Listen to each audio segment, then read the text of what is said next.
திமுக துணை பொதுச் செயலாளராக திருச்சி கொள்கை பரப்பு செயலாளராக பொறுப்பளித்து வரும் திருச்சி சிவா எம்பி அவர்களை அப்பொறுப்பிலிருந்து விடுவித்து திமுக துணை பொதுச் செயலாளராக நியமிக்கப்படுவதாக திமுக அறிவிப்பு வெளியிட்டிருப்பது தலைமையின் அறிவிப்பு மிக முக்கிய ஒன்றாக என்றால் பொன்முடி அவர்கள் தொடர்ந்து இந்த பதவி வகித்த நிலையில் அவர் பேசிய வார்த்தை சர்ச்சையான நிலையில் அவர் அந்த பதவியிலிருந்து சற்று முன்பாக அதிரடியாக நீக்கப்பட்டார்.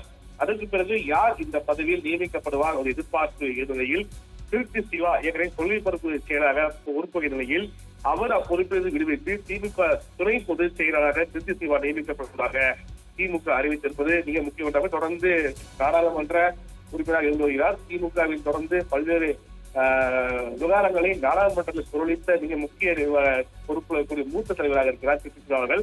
அவருக்கு கொடுக்கப்பட்ட இந்த பொறுப்பு மிக முக்கிய ஒன்றாக அந்த அடிப்படையில் திருச்சியை சேர்ந்த இவருக்கு இந்த பொறுப்பு வழங்கப்பட்டிருப்பது திமுக அறிவித்திருப்பது மிக முக்கிய ஒன்றாக பார்க்கப்படுகிறது.